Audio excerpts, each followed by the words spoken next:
الحمد لله الذي جعل سيدنا الحسن والحسين سيدا شباب أهل الجنة، والصلاة والسلام على سيد الأنبياء والمرسلين. أما بعد، فأعوذ بالله من الشيطان الرجيم. بسم الله الرحمن الرحيم. وقال تعالى في الكلام المجيد والفرقان الحميد: يا أيها الذين آمنوا استعينوا بالصبر والصلاة إن الله مع الصابرين. ولا تقولوا لمن يقتل في سبيل الله أموات بل أحياء ولكن لا تشعرون. وقال النبي صلى الله عليه وسلم: إن الحسن والحسين ريحانتاي من الدنيا. میری محترم سامعات، ہر قسم کی حمد و ثنا اللہ وحدہ لا شریک کی ذات بابرکت کے لیے، اور بے شمار انگنت درود و سلام سید الانبیاء محمد مصطفیٰ، میرے اور آپ کے دلوں کی بہار جناب محمد رسول اللہ صلی اللہ علیہ وسلم کی ذات گرامی. میری محترم سامعات، میں نے آپ کے سامنے سورۃ البقرہ کی ایک آیت پیش کی ہے جس میں اللہ تبارک و تعالی ارشاد فرماتے ہیں: یا ایھا الذین آمنوا استعینوا بالصبر والصلاۃ.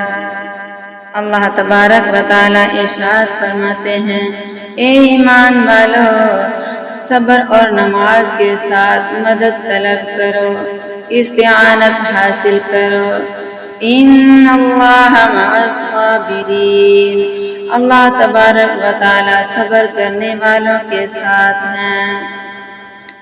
ولا تقولوا لمن يقتل في سبيل الله اموات. اور اللہ کے راستے میں جان قربان کرنے والوں کو مردہ مت کہو، بل احیاء ولکن لا تشعرون. وہ تو زندہ ہے لیکن آپ ان کی زندگی کو نہیں سمجھتے. میری محترم سامعات، اس آیت مبارکہ میں اللہ تبارک و تعالی ایمان والوں سے ارشاد فرما رہے ہیں کہ یہ اسلام جو پھلا پھولا ہے یہ قربانیوں سے پھلا پھولا ہے. اس کی آبیاری شہادتوں سے ہوئی ہے. شہداء کے خون رنگ لائے ہیں، اس لیے شہادت پر افسوس نہیں کرنا، واویلا نہیں کرنا، بے صبری نہیں کرنی، بلکہ ثابت قدم رہنا ہے. صبر کا دامن ہاتھ سے نہیں چھوڑنا، کیونکہ اللہ تبارک و تعالی صبر کرنے والوں کے ساتھ ہے. اللہ فرماتے ہیں: جو میرے راستے میں شہید ہو جاتے ہیں ان کو مردہ نہ سمجھنا، یہ تو زندہ ہیں لیکن تمہیں ان کی زندگی سمجھ میں نہیں آتی. انسان کہتا ہے یہ تو شہید ہیں، اے اللہ یہ زندہ کیسے ہیں؟ کیونکہ ان کی بیویاں عدت گزار کر دوسری جگہ نکاح کر سکتی ہیں، ان کے بچے یتیم ہو چکے ہیں، ان کی جائیداد تقسیم کر دی گئی ہے اور ان کو دفن کر دیا جاتا ہے، ان پر مٹی ڈال دی جاتی ہے، تو یہ زندہ کیسے ہیں؟ معلوم ہوا کہ شہید کی زندگی دنیا کی زندگی نہیں، اس کی آخرت کی زندگی ہے. وہ اللہ تبارک و تعالیٰ کے پاس زندہ ہیں. ان کی زندگی جو ہے وہ دنیا کی زندگی نہیں بلکہ وہ آخرت کی زندگی ہے. وہ اللہ کے ہاں زندہ ہیں. شہید شہادت سے ہے جس کا معنی ہے گواہی. کیا مطلب؟ کوئی اللہ کی توحید کی گواہی زبان سے دیتا ہے، کوئی قلم سے دیتا ہے، کوئی کسی طریقے سے، لیکن شہید اللہ کے راستے میں اپنا گلا کٹوا کر اللہ کی توحید کی گواہی پیش کرتا ہے. یا پھر شہید شہود سے مشتق ہے جس کا معنی ہے حاضری۔ لوگ مر کر قبروں میں چلے جاتے ہیں، حساب کتاب ہوگا، اس کے بعد جنت میں جائیں گے، لیکن شہید جیسے ہی اپنا گلا کٹوا لیتا ہے اس کی روح نکل جاتی ہے اور سیدھی جنت کے باغات میں چلی جاتی ہے۔ اس لیے شہید کو شہید کہا جاتا ہے۔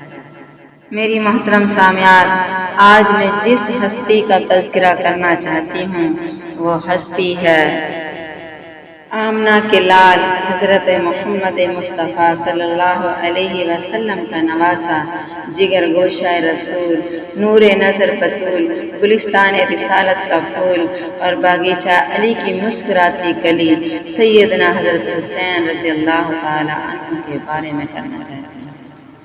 میں ان کی شہادت کا ذکر کر رہی ہوں۔ میری محترم سامعات، سیدنا امیر معاویہ وفات پا گئے، ان کا بیٹا یزید تخت پر بیٹھ گیا، مدینے کا گورنر ولید بن گیا۔ ولید کو حکم ہوتا ہے کہ یزید کی بیعت لی جائے۔ ولید لوگوں سے بیعت لے رہا ہے۔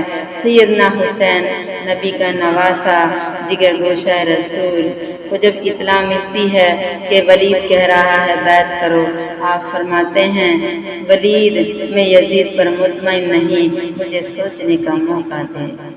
مہلت دینے کے بعد کچھ دن گزرے تو اس نے کہا حضرت بیعت کیجئے، پیچھے سے سخت آرڈر آ گیا ہے۔ آپ نے دیکھا کہ چھٹکارا نہیں، اب آپ نے سوچا کہ یہاں سے جانا بہتر ہے۔ آپ مدینہ سے روانہ ہوتے ہیں۔ مدینہ کی سرزمین میں اپنے نانا جان کے روضہ مبارک کے پاس سے گزرتے ہیں اور اماں جان کی قبر پر جا کر دعائیں کرتے ہیں۔ اے میری پیاری اماں، تجھ پر سلام ہو۔ اے میرا نانا جان، آپ پر سلام ہو۔ اے میرے پیارے نانا جان، آپ پر سلام ہو۔ میری محترم سامعات، سیدنا حسین رضی اللہ تعالیٰ عنہ یہاں سے نکل کر مکے چلے جاتے ہیں۔ مکہ پہنچ کر قیام فرماتے ہیں۔ وہاں سے کوفہ والوں کو یہ خبر پہنچ جاتی ہے کہ جناب حسین بن علی مدینہ چھوڑ کر مکہ آ گئے ہیں، تو انہوں نے خط لکھنا شروع کر دیے۔ وہ خط میں لکھتے ہیں ہم آپ کے بڑے عقیدت مند ہیں، آپ ہمارے پاس آ جائیں، آپ مکہ چھوڑ کر ہمارے پاس آ جائیں۔ جب یہ خط آنا شروع ہے تو ایک خط نہیں، دو نہیں، میری محترم سامعات، روایات میں آتا ہے کہ 12,000 خطوط کوفہ والوں نے سیدنا حسین رضی اللہ تعالیٰ عنہ کے پاس بھیجے، اور جن کا ایک ہی مضمون ہے کہ جناب ہم آپ کے باپ کے بھی بڑے عقیدت مند تھے اور آپ کے بھی عقیدت مند ہیں، آپ ہمارے پاس آ جائیں، اسلام کی ہمارے لیے تبلیغ کرنا، اسلام پھیلانا، ہم آپ کے ہاتھ پر بیعت کرنے کے لیے تیار ہیں، ہم یزید پر مطمئن نہیں ہیں۔ جب یہ خطوط سیدنا حسین رضی اللہ تعالیٰ عنہ کے پاس آئے تو انہوں نے پہلے حالات کا جائزہ لینے کے لیے اپنے چچا زاد بھائی سیدنا مسلم بن عقیل رضی اللہ تعالیٰ عنہ کو وہاں بھیجا کہ جا کر حالات کا جائزہ لیں اور مجھے بتائیں۔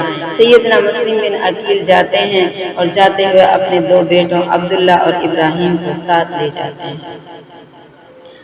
سیدنا مسلم بن عقیل اپنے 2 بیٹوں کے ساتھ منزل بمنزل سفر طے کرتے کرتے کوفہ کی سرزمین پر قدم رکھتے ہیں۔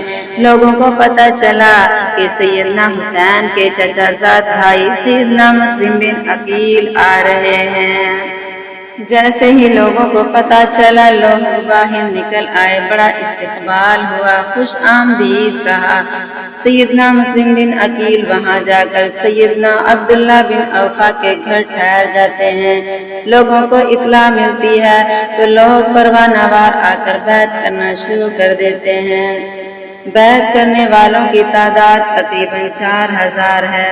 بڑھتے بڑھتے 40,000 افراد نے بیعت کی تو سیدنا مسلم بن عقیل نے ایک قاصد کو خط دے کر مکہ بھیجا کہ اے میرے بھائی حسین، آپ جلدی کوفہ تشریف لے آئیں، حالات بہتر ہیں۔ قاصد مکہ کی طرف روانہ ہو جاتا ہے اور ادھر کسی نے یزید کو خبر دی کہ جناب دیکھیے یہاں ایک آدمی آیا ہے جو تمہارے خلاف بیعت لے رہا ہے، وہاں بہت شور ہے، دنیا اس کے پیچھے لگ گئی ہے۔ میری محترم سامعات، سیدنا مسلم بن عقیل جب وہاں پر جاتے ہیں، لوگ تعداد میں کثرت کے ساتھ آتے ہیں، 40,000 کی تعداد میں بیعت کر لیتے ہیں، تو سیدنا مسلم بن عقیل ایک کاتب کو خط دے کر مکہ بھیجتے ہیں کہ میرے بھائی حسین آپ جلدی کوفہ آ جائیں، کوفہ کے لوگ آپ کے انتظار میں تڑپ رہے ہیں، ان کو آپ کی بڑی تڑپ ہے، وہ آپ کو بہت چاہتے ہیں، اس لیے آپ جلدی پہنچ جائیں۔ اس نے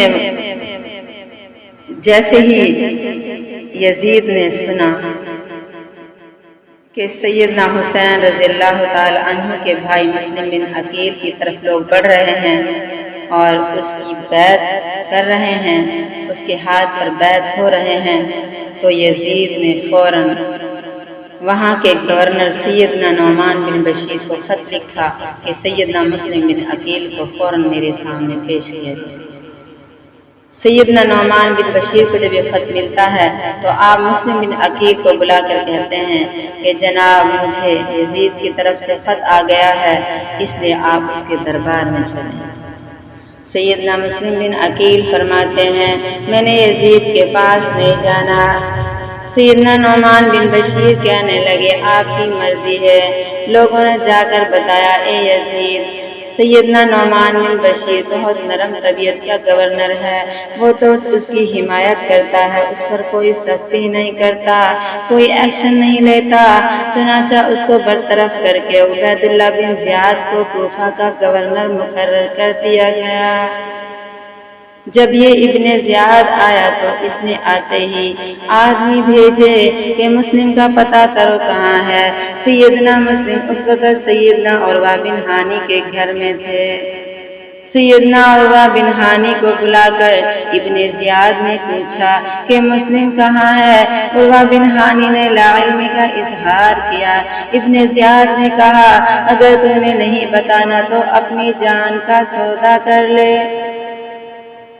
اگر تو نہیں بتائے گا تو تجھے شہید کر دیا جائے گا۔ تو مسلم بن عقیل نے کہا جان جاتی ہے تو جائے، لیکن میں حسین کے بھائی مسلم بن عقیل کو اپنے ہاتھ سے تیرے حوالے نہیں کر سکتا، اس کو میں اپنے ہاتھ سے تیرے حوالے نہیں کر سکتا۔ میری محترم سامعات، حکم دیا گیا کہ سیدنا عروہ بن ہانی کو جلاد کوڑے مارے، 1000 کوڑے کا آرڈر دیا گیا۔ جس وقت 500 کوڑے لگے تو سیدنا عروہ شہید ہو گئے۔ یہ کوفہ کا پہلا شہید ہے۔ ابن زیاد نے اپنے سپاہی بھیجے کہ سیدنا مسلم رضی اللہ تعالیٰ عنہ کو گرفتار کر کے میرے پاس لاؤ۔ سیدنا مسلم کو گرفتار کر کے پیش کیا گیا تو ابن زیاد کہتا ہے یا بیعت کر لو یا شہید ہونے کے لیے تیار ہو جاؤ۔ سیدنا مسلم بن عقیل فرماتے ہیں بیعت نہیں ہو سکتی، ظلم کے سامنے نہیں جھک سکتا، جان جاتی ہے تو جائے، گلا کٹتا ہے تو کٹ جائے، لیکن ظلم کے سامنے سر نہیں جھکانا۔ ہری ہے شاخ تمنا ابھی جلی تو نہیں، ہری ہے شاخ تمنا ابھی جلی تو نہیں، جگر کی آگ دبی ہے مگر بجھی تو نہیں، جفا کی تیغ سے گردن وفا شعاروں کی، جفا کی تیغ سے گردن وفا شعاروں کی، کٹی ہے برسر میدان مگر جھکی تو نہیں۔ جب سیدنا مسلم بن عقیل نے انکار کیا تو آپ کو بھی شہید کر دیا گیا۔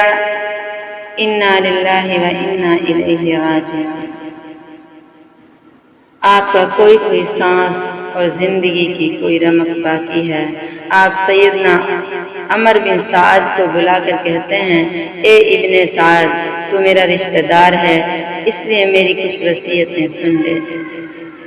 جب میں شہید ہو جاؤں تو میرے دونوں بیٹوں کو مکہ پہنچا دینا۔ میری دوسری وصیت یہ ہے، جب میں شہید ہو جاؤں تو میرے کپڑے اتار کر مجھے ننگا نہ کرنا۔ میری تیسری وصیت ہے کہ میرے بھائی حسین رضی اللہ تعالی عنہ کو خبریں پہنچا دو کہ آپ کو کوفہ آنے کی کوئی ضرورت نہیں، حالات خراب ہو گئے ہیں، لوگ مسلم کا ساتھ چھوڑ گئے ہیں۔ 40,000 بیعت کرنے والوں نے جب ابن زیاد کی دھمکیاں سنی، سیدنا مسلم نے ان کو بلایا تو 40,000 میں سے 4,000 رہ گئے۔ اگلے دن بلایا تو 500 رہ گئے، اگلے دن بلایا تو 30 رہ گئے۔ میری محترم سامعات، 40,000 ہیں، 12,000 خطوط بھیجے ہیں اور بیعت کرتے وقت 40,000، لیکن جیسے ہی ابن زیاد کی دھمکیاں سنی، 40 میں سے 4 رہ گئے اور اس کے بعد 500 اور پھر 30 ہی باقی رہ گئے۔ ایک دن مسلم بن عقیل رضی اللہ تعالیٰ عنہ عشاء کی جماعت کرانے لگے تو پیچھے 30 آدمی کھڑے ہوئے ہیں، لیکن جب آپ سلام پھیرتے ہیں تو پیچھے کوئی بھی نظر نہیں آتا۔ یہ 40,000 بیعت کرنے والے اور 12,000 خطوط لکھنے والوں کی جماعت میں سے کوئی بھی باقی نہیں رہا۔ سیدنا مسلم بن عقیل کے پیچھے سے نماز چھوڑ کر بھاگ گئے۔ میری محترم سامعات، 40,000 تھے، 4,000 رہ گئے، 500 رہ گئے، 30 باقی بچے۔ نماز میں 30 افراد ہیں، ان میں سے بعد میں سلام پھیرا تو کوئی بھی نہیں۔ میری محترم سامعات، سیدنا مسلم بن عقیل رضی اللہ تعالیٰ عنہ کو شہید کر دیا جاتا ہے۔ اس کے 2 بچے رہ جاتے ہیں جو قاضی شرح رحمۃ اللہ علیہ کے گھر پہنچ جاتے ہیں۔ سیدنا مسلم رضی اللہ تعالیٰ عنہ وصیت کر گئے ہیں کہ میرے بیٹوں کو مکہ پہنچا دینا۔ قاضی شرح کو بھی دھمکی ملی کہ اے مسلم کے بچے سنبھالنے والے قاضی، اگر تجھے اپنی جان کی ضرورت ہے تو مسلم کے بچے ہمارے حوالے کر دے۔ قاضی شرح رات کو موقع پا کر سیدنا مسلم کے چھوٹے چھوٹے یتیم بچوں کو انگلیوں کے ساتھ لگا کر کہتے ہیں، آؤ میں تمہیں اس قافلے کے ساتھ ملا آؤں جو قافلہ مکہ مدینہ جانے والا ہے۔ قافلہ جاتے جاتے نکل گیا ہے اور قاضی اپنی جان سے ڈرتا ہوا ان بچوں کو رات کے 1-2 بجے ریت کے ایک ٹیلے پر بٹھا کر آ جاتا ہے۔ بچے چلتے چلتے کسی دیوار کے ساتھ بیٹھ جاتے ہیں۔ ابن زیاد کے سپاہی گلیوں میں پہرا دیتے دیتے ان بچوں کو مل جاتے ہیں، پوچھتے ہیں، اے بچوں تم کون ہو؟ میری محترم سامعات، بچے رو رو کر جواب دیتے ہیں، اے پوچھنے والے، ہمیں کیا پوچھتا ہے کہ ہم کون ہیں؟ اگر ہمارا کوئی ہو تو ہم آدھی رات کو اس گرم ریت پر نہ بیٹھے ہوں۔ جن کے ماں باپ ہوتے ہیں، بچہ گم ہو جاتا ہے تو وہ پتہ کرتے ہیں، اعلان کرواتے ہیں بچہ لاپتہ ہو گیا ہے۔ لاپتہ ہونے کی وجہ سے ماں باپ کو نیند نہیں آتی۔ اے پوچھنے والے، اگر ہمارا کوئی ہوتا تو ہم رات کو گلیوں میں نہ گھومتے۔ بچوں نے بتایا، ہم مسلم بن عقیل کے بیٹے ہیں۔ پہرا دینے والے پوچھتے ہیں، کس طرح آئے ہو؟ بچے کہنے لگے، باپ تو ہمارا شہید ہو گیا ہے۔ پوچھتے ہیں، تم کیا کہتے ہو؟ بچے کہتے ہیں، اسی مسلم کے بچے ہیں، ہمارا کوئی وارث نہیں ہے، ہمارا کوئی ماں باپ نہیں ہے، ہمارا کوئی بھائی نہیں ہے جو ہمیں مکہ لے جائے۔ یہ سپاہی بچوں کو گرفتار کر کے ابن زیاد کے سامنے پیش کرتے ہیں۔ ان بچوں کو بھی شہید کر دیا جاتا ہے۔ سیدنا مسلم کی شہادت 3 ذو الحجہ کو ہوتی ہے۔ ادھر سیدنا مسلم کا خط پہنچ جاتا ہے تو سیدنا حسین خط پڑھ کر 3 ذو الحجہ کو چل پڑتے ہیں۔ سیدنا مسلم بن عقیل بھی شہید ہو گئے۔ بچے بھی شہید ہو گئے۔ ادھر سیدنا مسلم بن عقیل 3 ذوالحجہ کو شہید ہوتے ہیں، ادھر ان کا خط سیدنا حسین کے پاس پہنچ جاتا ہے۔ خط پڑھ کر 3 ذوالحجہ کو سیدنا حسین رضی اللہ تعالی عنہ بھی چل پڑتے ہیں۔ جب سیدنا عبداللہ بن عباس رضی اللہ تعالی عنہ کو پتہ چلا تو انہوں نے کہا، اے حسین، وہاں جانے کا کوئی جواز نہیں ہے۔ تو سیدنا حسین فرماتے ہیں، اے چچا جان، یہ خطوط آئے ہیں، مسلم نے حالات کا جائزہ لے لیا ہے۔ سیدنا عبداللہ بن عباس فرمانے لگے، اے میرے بھتیجے حسین، اگر جانا ہے تو اکیلا چلا جا، بچوں اور مستورات کو ساتھ لے کر نہ جا۔ اس سے معلوم ہوا کہ سیدنا حسین کا جنگ کا کوئی ارادہ نہیں۔ اگر جنگ کا ارادہ ہوتا تو خواتین ساتھ نہ جاتی، 6 مہینے کا علی اصغر نہ جاتا، بچے اور بچیاں نہ جاتی، سیدہ سکینہ نہ جاتی۔ میں قربان جاؤں، صرف ایک ہی مقصد ہے، اور وہ مقصد ہے کہ کوفہ جا کر وہاں کی جو خرابیاں ہیں ان کو دور کر دوں، اللہ کی توحید کا پرچم لہراؤں۔ صرف اس مقصد کے ساتھ سیدنا حسین رضی اللہ تعالی عنہ چل پڑتے ہیں۔ روکنے والے روکتے رہتے ہیں، لیکن 82 افراد چل پڑے۔ ان میں میرے نبی کی نواسی سیدہ سکینہ بھی ہے، حسین کی بیٹی سیدہ سکینہ بھی ہے، صغرا پیچھے رہ گئی ہے۔ ان میں سیدہ زینب کی جو کہ نبی کی نواسی ہے وہ بھی ہیں۔ ان میں شہر بانو سیدنا حسین کی بیوی بھی ہے۔ ان میں فاطمہ بنت حسین بھی ہے۔ ان میں قاسم بن حسن بھی ہے۔ ان میں زینب کے بیٹے اون اور محمد بھی ہیں۔ ان میں 70-80 سال کے بڑے بھی ہیں۔ چلتے چلتے یہ 80-82 افراد کا قافلہ مقام صفا پر پہنچتا ہے۔ وہاں ایک شاعر ان سے ملتے ہیں، ان سے حالات کا جائزہ لیتے ہیں۔ وہ شاعر کہتے ہیں، اے حسین، اصل بات یہ ہے کوفہ نہ جانا، کوفہ والوں کے دل تو آپ کے ساتھ ہیں، لیکن ان کی تلواریں جو ہیں وہ یزید کے ساتھ ہیں، آپ وہاں نہ جائیں۔ یہ سن کر آپ گھبراتے نہیں، فرماتے ہیں، عزم کر لیا ہے، اس کو توڑنا نہیں، آگے جانا ہے، وہاں پر جا کر خرافات کو دور کرنا ہے۔ میری محترم سامعات، آپ آگے چلتے ہیں، ایک اور مقام پر پڑاؤ ڈالتے ہیں۔ آگے کوفہ سے ایک قاصد اور مل جاتا ہے، آپ اس سے حالات کا جائزہ لیتے ہیں۔ اس سے پتہ چلتا ہے کہ آپ کے بھائی مسلم بن عقیل کو شہید کر دیا گیا ہے۔ انا للہ و انا الیہ راجعون۔ کسی نے کہا واپس ہو جانا چاہیے۔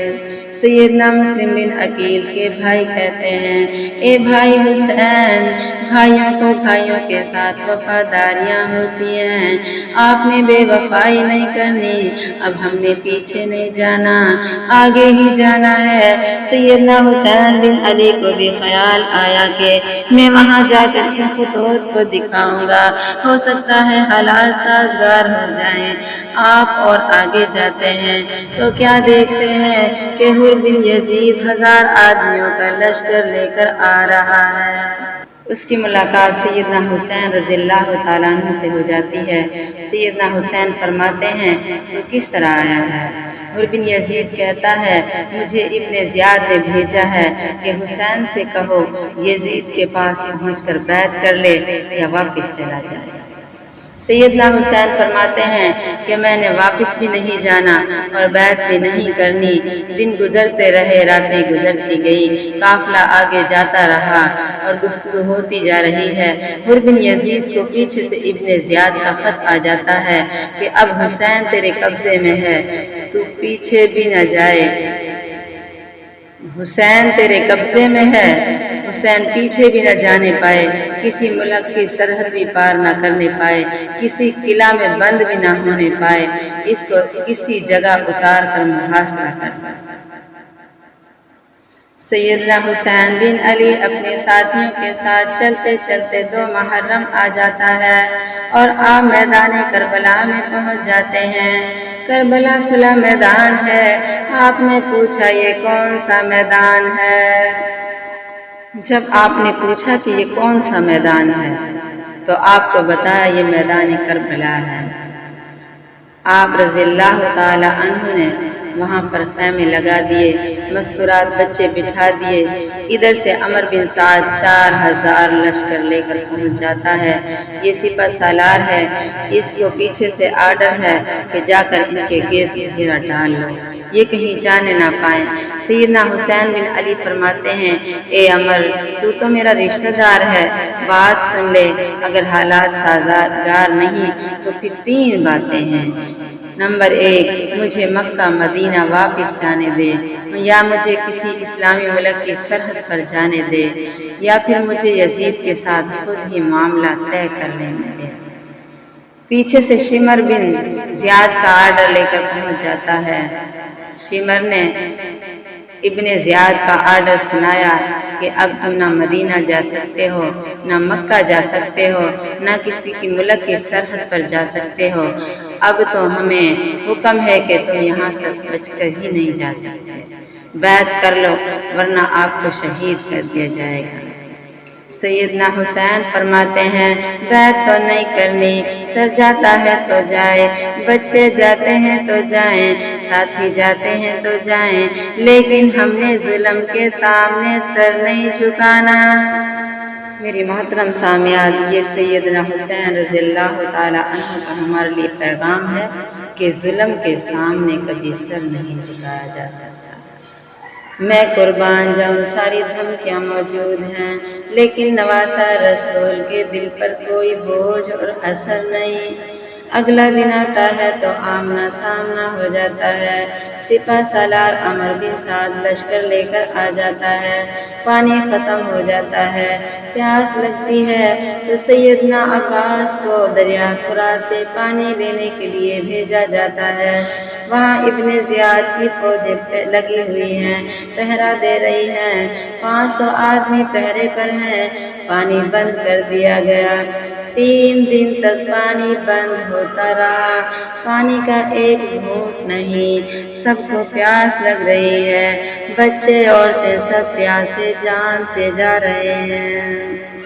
سیدنا حسین کے بھائی اور علی المرتضیٰ کے بیٹے سیدنا عباس رضی اللہ تعالی عنہ جب دریائے فرات سے پانی لینے لگتے ہیں تو ان کا پہلے دایاں بازو پھر بایاں بازو زخمی کر دیا جاتا ہے، پھر انہوں نے مشکیزہ اپنے دانتوں سے پکڑ لیا، حتیٰ کہ تیر مار مار کر آپ کو شہید کر دیا جاتا ہے۔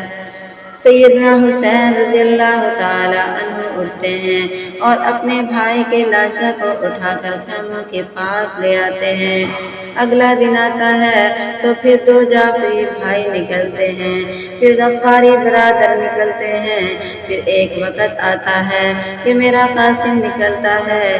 یہ سیدنا حسین کے بیٹے ہیں، 18-19 سال کی عمر ہے۔ ان کو بھی شہید کر دیا جاتا ہے۔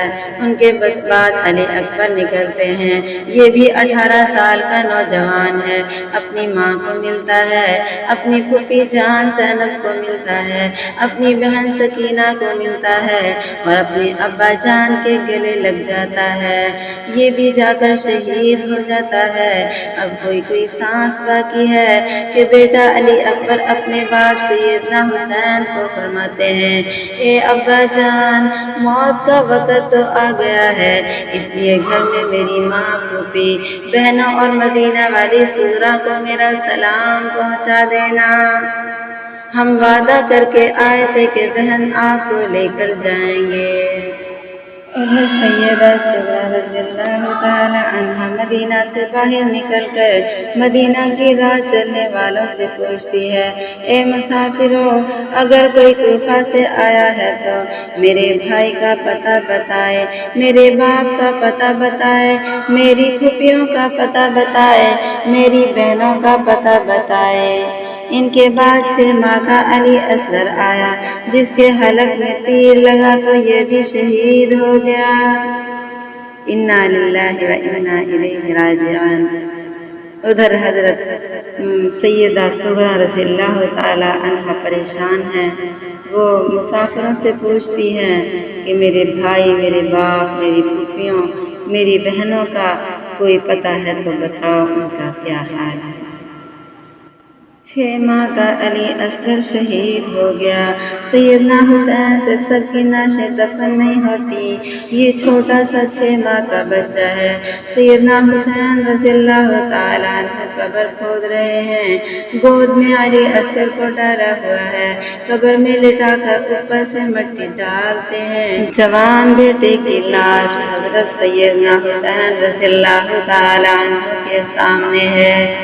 6 ماہ کے بیٹے کی لاش سامنے پڑی ہوئی ہے، بھائیوں کی نعشیں سامنے پڑی ہوئی ہیں، بھتیجوں کی نعشیں سامنے پڑی ہوئی ہیں۔ اللہ ذوالجلال کی قسم ہے، میرے حسین نے ان پر ماتم نہیں کیا۔ حضرت حسین رضی اللہ تعالی عنہ نے صبر کیا، ان پر ماتم نہیں کیا، سینہ کوبی نہیں فرمائی۔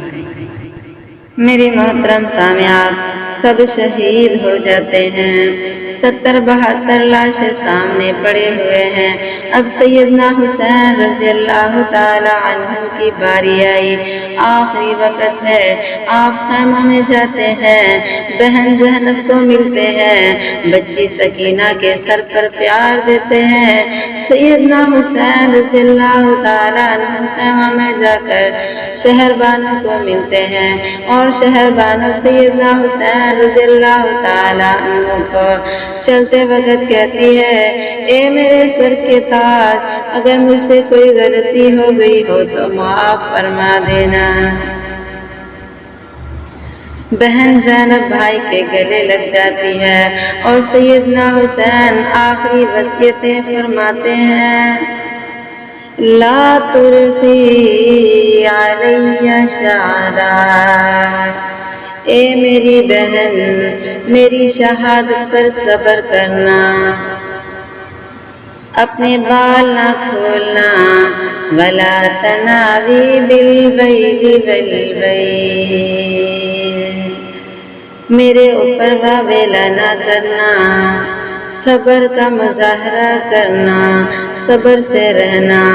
سیدنا حسین رضی اللہ تعالی عنہ خیمہ سے نکل کر جاتے ہیں، آگے دشمنوں کی تلواریں ہیں، لڑائی ہو رہی ہے، آپ کو زخم لگتے ہیں، 10 لگتے ہیں تو نہیں گرے، 20 لگتے ہیں تو نہیں گرے، 30 زخم لگے تو سیدنا حسین نہیں گرتے ہیں۔ آپ کو 34 زخم تلواروں کے اور 32 زخم نیزوں کے لگے ہیں۔ حضرت حسین رضی اللہ تعالی عنہ اتنے زخم کھا کر بھی نہیں گرتے ہیں۔ حضرت حسین رضی اللہ تعالی عنہ بھی زخم کھاتے رہتے ہیں۔ اس سے معلوم ہوا کہ توحید کی وجہ سے چھریاں لگتی ہیں، خنجر لگتے ہیں، لیکن اللہ والے گھبراتے نہیں ہیں۔ میری محترم سامعات، سیدنا حسین رضی اللہ تعالی عنہ بھی شہید ہو جاتے ہیں۔ بہن زینب کو پتہ چلتا ہے تو بھائی کے لاشیں پر آتی ہے، دیکھا کہ سارا گھرانہ لٹ گیا ہے۔ ادھر اون اور محمد بیٹوں کے لاشیں ہیں، ادھر بھتیجے قاسم، علی اکبر اور علی اصغر کے لاشیں ہیں، ادھر بھائی عقیل کے بیٹوں کی لاشیں ہیں، ادھر عقیل کے بھائیوں کی لاشیں پڑی ہوئی ہیں۔ سارا میدان لاشوں سے اٹا ہوا ہے، 72 لاشیں ان کی ہیں۔ میری محترم سامعات، بہن آئی جھولی خالی ہو گئی، پیار دینے والا کوئی نہ رہا، سارا گھرانہ لٹ گیا، کچھ نہ بچا۔ 10 محرم کا سورج طلوع ہوا، شام ہو گئی ہے، ادھر سے تلواروں کے وار آ رہے ہیں، تلواریں چلتی ہیں، نماز کا وقت ہو جاتا ہے۔ جب نماز کا وقت ہو جاتا ہے تو سیدنا حسین رضی اللہ تعالی عنہ نماز پڑھنا شروع کر دیتے ہیں۔ تلواروں کے سائے میں بھی نماز پڑھ رہے ہیں، لیکن آج کیا ہے کہ سیدنا حسین رضی اللہ تعالی عنہ کا نام لے رہے ہیں اور نمازیں چھوڑ رہے ہیں۔ ان کا نام لینے والے ان کے نقش قدم پر چلنا سیکھو، جیسے انہوں نے تلواروں کے سایوں میں بھی نمازیں ادا کی، آپ تو گھروں میں بیٹھ کر نمازیں چھوڑ رہے۔ اگلا دن آیا تو عمر بن سعد ان سب لاشوں کے اور میرے حسین کا سر بھی کٹواتا ہے اور ابن زیاد کے سامنے پیش کرتا ہے، یہ جو گھر کی 8 اونٹوں سے بیویاں بچتی ہیں ان کو بھی اونٹوں پر چڑھایا جاتا ہے۔ مشکات شریف میں لکھا ہے، یہ بخاری شریف کی روایت ہے اور سیدنا انس رضی اللہ تعالیٰ عنہ اس روایت کے راوی ہیں کہ سیدنا حسین رضی اللہ تعالیٰ عنہ کا سر ایک تھال میں رکھ کر جب ابن زیاد کے سامنے پیش کیا جاتا ہے تو ابن زیاد سیدنا حسین رضی اللہ تعالیٰ عنہ کے ان ہونٹوں پر اپنی چھڑی مارتا ہے۔ سیدنا انس رضی اللہ تعالیٰ عنہ پاس ہیں، آپ فرماتے ہیں، اے ابن زیاد، کیوں ان ہونٹوں پر چھڑیاں مار رہا ہے؟ آمنہ کے لال جن ہونٹوں کو چوما کرتے تھے، آمنہ کے لال حضرت محمد مصطفیٰ صلی اللہ علیہ وسلم حسن و حسین کو اپنے کندھوں پر اٹھا لیتے تھے، آپ صلی اللہ علیہ وسلم ان چہروں پر بوسہ دیتے تھے اور تو ان ہونٹوں پر چھڑی مار رہا ہے۔ سیدنا انس رضی اللہ تعالی عنہ ابن زیاد کو کہتے ہیں کہ اے بدبخت، حضرت حسین کے ان ہونٹوں پر اپنی چھڑی مارتا ہے جبکہ آپ صلی اللہ علیہ وسلم تو ان کو چومتے رہے ہیں۔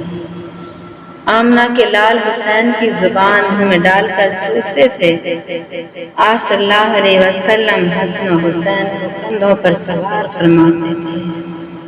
میری محترم سامعات، حضرت حسین رضی اللہ تعالی عنہ نے بھی ماتم نہیں کیا، آپ کی بیوی نے ماتم نہیں کیا، آپ کی بہن زینب نے ماتم نہیں کیا، بعد میں سکینہ نے ماتم نہیں کیا، زین العابدین بچ گئے، انہوں نے ماتم نہیں کیا، زین العابدین کے بیٹے امام باقر نے ماتم نہیں کیا، امام باقر کے بیٹے امام جعفر نے ماتم نہیں کیا، گھوڑے نہیں نکالے۔ میری محترم سامعات، ہمیں تو سیدنا حسین رضی اللہ تعالی عنہ نے یہ پیغام دیا ہے کہ کبھی ظلم کے سامنے گردن نہیں جھکتی، ہمیشہ توحید کا پرچم لہرانا ہے۔ میری محترم سامعات، کسی نے بھی ماتم نہیں کیا، کسی سے ماتم ثابت نہیں، بلکہ میرے نبی صلی اللہ علیہ وسلم کی حدیث ہے، قال النبی صلی اللہ علیہ وسلم من ضرب الحدود وشق الجیوب ودعا بدعوى الجاہلیۃ فلیس منا۔ امام کائنات سرکار دو عالم صلی اللہ علیہ وسلم نے ارشاد فرمایا، جو شخص اپنے رخساروں کو پیٹے، اپنے گریبان کو پھاڑے اور جاہلیت کا سا پکار نہ پکارے، وہ ہم میں سے نہیں ہے۔ امام کائنات سرکار دو عالم صلی اللہ علیہ وسلم نے ارشاد فرمایا، لعن اللہ النائحۃ والمستمعۃ، بیان کرنے والی اور بیان سننے والی دونوں پر لعنت ہے۔ میری محترم سامعات، میرے نبی صلی اللہ علیہ وسلم نے سینہ پیٹنے سے، گریبان پھاڑنے سے، میت پر رونے سے منع فرمایا ہے، بیان کر کے رونے سے۔